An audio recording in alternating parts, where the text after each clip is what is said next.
মশা এই কথাটা একবার হলো হয়তো আপনার মাথায় এসেছে যে মশা যেহেতু আমাদের এত বিরক্ত করে, এত অসুখ বিসুখ ছড়ায়, সেখানে সকল মশাকে আমরা কেন মেরে ফেলছি না। আর আপনি জানলে অবাক হবেন, এই মশার কামড়ে আফ্রিকাতে প্রতি 45 সেকেন্ডে প্রায় একজন মানুষ মারা যায়। তাহলে একবার ভেবে দেখুন এই সিচুয়েশনে আমাদের কি করা দরকার। পুরো পৃথিবী থেকে কি এই মশা নামক ভ্যাম্পায়ারকে পুরো নিশ্চিহ্ন করা যায় না? তো চলুন শুরু করা যাক।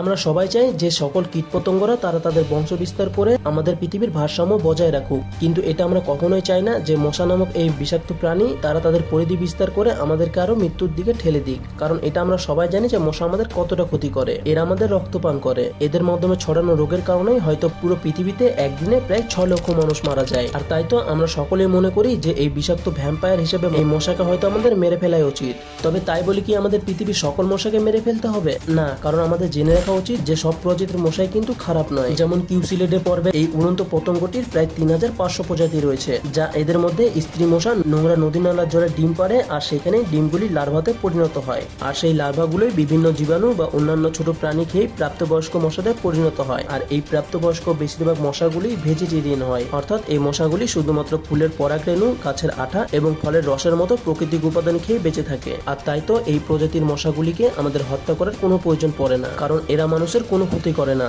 এছাড়াও টক্সোরাইনসিটি প্রজাতির 90টিরও বেশি প্রজাতি রয়েছে যারা কিনা মানুষের কোনো ক্ষতি করে না। আর এই প্রজাতির মশাগুলো অন্যান্য মশার লার্ভা খেয়ে জীবন ধারণ করে। তবে বাকি রইল যেসব মশা যারা কিনা নন ভেজ খাবার পছন্দ করে, তাদের মধ্যে শুধু 200 প্রজাতির মশা রয়েছে যারা কিনা মানুষের রক্ত খেয়ে মানুষকে অসুস্থ করে।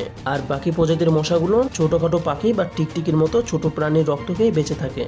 আর তাই এটা না বললেই নয়, মশার মাধ্যমে ছড়িয়ে পড়া মারাত্মক রোগগুলি রোধ করা যদি আমাদের মূল উদ্দেশ্য হয়ে থাকে, তাহলে সেই ক্ষতিকারক মশার লিস্ট কিন্তু যেন আরো ছোট হয়ে যাবে। কারণ ম্যালেরিয়া সংক্রমণকারী অ্যানোফিলিস মশার মাত্র 407 প্রজাতির মধ্যে শুধুমাত্র 5টি প্রজাতি মানুষকে সংক্রমিত করতে পারে। যেমন এডিস মশার কিছু প্রজাতির ডেঙ্গু, চিকুনগুনিয়া এবং জিকার মতো মারাত্মক রোগ ছড়ায়। আর কিউলেক্স প্রজাতির মশার দ্বারা কিছু রোগ ছড়ায়। তাই সর্বোপরি শুধুমাত্র আমাদেরকে সেই মশাগুলিকে মারতে হবে যেগুলো কিনা মানুষের রক্ত পান করে মারাত্মক রোগ ছড়াতে পারে। তাহলে আপনি বুঝতেই পারলেন পৃথিবীর সকল মশাকে নয়, বরং পৃথিবীর বিষাক্ত এবং রোগবাহক রক্তচোষক মশাগুলিকে আমাদের মেরে ফেলতে হবে।